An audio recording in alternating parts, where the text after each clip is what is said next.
저희 병원은 침샘 제거를 할 때 리가슈어라는 장비를 사용해서 하는데요. 수술 시간도 획기적으로 좀 줄여주고, 그리고 수술하면서 출혈도 줄여주고, 수술하고 나서 침이 새는 합병증도 줄여줘요. 안녕하세요. AB성형외과 최재익 원장입니다. 이 다이어트를 해도 이중턱이 남아서 고민인 분들이 많죠. 오늘은 이중턱을 해결하는 이중턱 근육 묶기라는 수술에 대해서 알아보도록 하겠습니다. 우리 목이 5개의 층으로 나뉘어지는데요. 제가 그 5개의 층을 순서대로 말씀드릴게요. 첫 번째는 피부가 있고요. 그 밑에 피하지방층이 있습니다. 흔히 스마스라고 불리는 이 넓은 목근이 있고요. 그 넓은 목근 밑에 또 지방층이 있어요. 심부지방층이라고 하기도 하고, 이 심부지방층 옆에 깊은 근육들이 있습니다. 그리고 깊은 근육 밑에는 뼈층이 있고요. 이중턱 근육 묶기라는 수술은 세 번째 레이어에 해당하는 스마스층이 늘어져 있고, 깊은 지방이 이렇게 늘어져 있거나 깊은 근육이 늘어져 있을 때 하는 수술이에요. 우리가 그 두 번째 층에 해당하는 피하지방층만 많은 경우에는 지방 흡입이라든가 혹은 간단하게 지방을 녹이는 주사, 그리고 지방을 녹이면서 리프팅을 해주는 레이저 시술 등으로도 효과를 볼 수 있는데요. 넓은 목근 밑에 있는 깊은 지방과 깊은 근육층은 수술을 하지 않으면 해결할 수 없는 곳이에요. 그런 부분들을 해결하기 위해서 하는 것이 이중턱 근육 묶기라는 수술입니다. 네 번째 층에 깊은 지방이랑 깊은 근육이 있다고 말씀드렸잖아요. 침샘도 깊은 곳에 있는데요. 바로 우리가 반측면에서 봤을 때 반측면에서 불룩 튀어나온 이 부분에 있는 게 침샘입니다. 이 부분이 불룩 튀어나온 환자들이 침샘에 보톡스를 맞아도 잘 해결이 안 되거나 반복된 보톡스 후에도 내성이 생겨서 더 이상 보톡스가 들지 않을 때 침샘을 부분 제거하는 걸 고려하게 됩니다.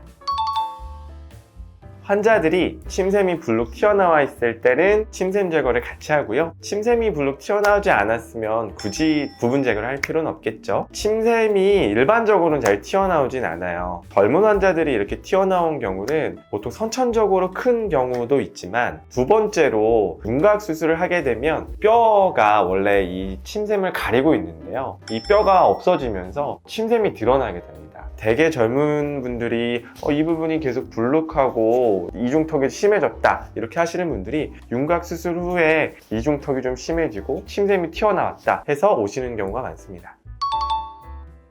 검사하는 방법은 여러 가지가 있는데요. 가장 좋은 건 초음파로 검사하는 거예요. 실시간으로 이 초음파 프로브를 대면 피부층부터 피하 지방층, 그리고 밑에 침샘이 얼마나 커져 있는지, 그리고 넓은 목근이 얼마나 늘어져 있는지 이런 것들을 알 수 있습니다. 또 이 넓은 목근의 모양도 우리가 흔히 이 쇄골에서 이렇게 이 턱뼈까지 올라오게 되는데, 가장 중요한 건 이 턱 밑에서 얼마나 서로 겹쳐져 있나에 따라서 이중턱이 더 심해지기도 해요. 그래서 그런 부분도 초음파를 통해서 확인할 수 있습니다.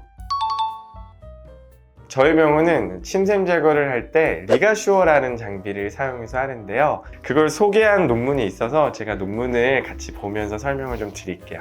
이 가위 모양처럼 이렇게 생겼는데요. 가위 모양의 전극이 서로 이렇게 있어요. 그래서 어떤 걸 자르려고 이렇게 하게 되면 딱 적당한 정도의 전기가 들어가고, 그리고 이 실린된 상태에서 이 안쪽에 있는 조직을 안전하게 잘라주게 됩니다. 특히 이 침샘 같은 경우는 침샘관이랑 같이 연결되어 있는데, 이 부분이 확실하게 전기 소작이 되지 않으면 침이 좀 새거나 이런 문제가 생길 수 있어요. 실제로 수술을 하다 보면 침샘이라는 게 굉장히 피가 많이 나는 조직이에요. 그런데 이런 리가슈어 장비가 실링을 해서 잘라주다 보니까 수술 시간도 획기적으로 좀 줄여주고, 그리고 수술을 하면서 출혈도 줄여주고, 수술하고 나서 침이 새는 합병증도 줄여줘요. 이 장비 자체의 가격이 좀 비싸서 그 단점을 제외하고는 저는 아주 좋은 장비라고 생각하고 있습니다.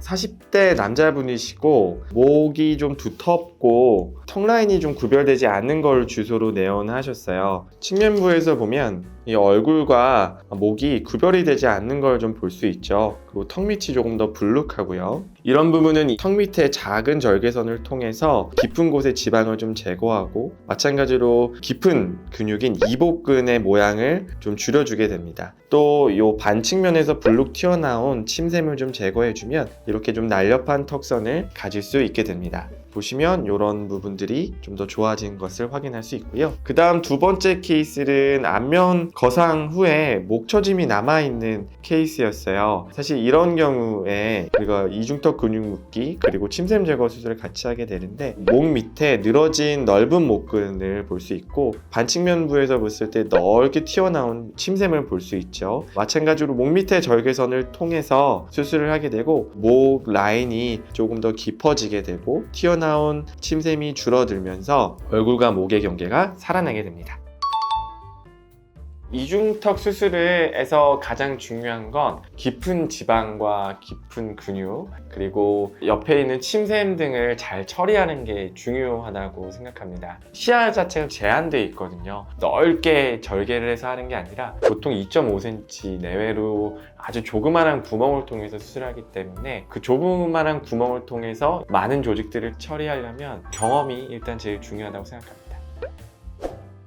오늘은 이중턱 근육 묶기 그리고 침샘 제거 수술에 대해서 알아봤는데요. 제가 하는 수술 중에 굉장히 만족도가 높은 수술이에요. 특히 이 이중턱은 우리가 셀카 찍을 때 좀 아래를 보거나 이러면 항상 신경 쓰이는 부분이거든요. 흉터에 대해서 많이 고민하시는데 원래 있는 자연 주름에 대부분 하기 때문에 나중에 시간 지나면 주름처럼 보여서 잘 보이지 않고, 목 밑에 흉터는 대부분 잘 보이지 않아서 문제가 되진 않습니다. 이 수술을 생각하시기 전에 가장 중요한 건 정확한 진단이 제일 중요해요. 목 밑에 피하 지방만 가득한 경우에는 굳이 이중턱 근육 묶기 수술할 필요는 없거든요. 지방 흡입만으로도 아주 좋은 결과를 얻을 수 있습니다. 이런 것들을 확인하기 위해선 저희 병원에선 초음파 검사도 CT 검사도 해서 정확한 진단을 통해서 수술을 진행하고 있고, 궁금하신 점이 있으면 저희 병원에 내원하셔서 언제든지 상담 문의해 주시면 최대한 잘 도와드리도록 하겠습니다. 지금까지 AB성형외과 최재익이었습니다. 감사합니다.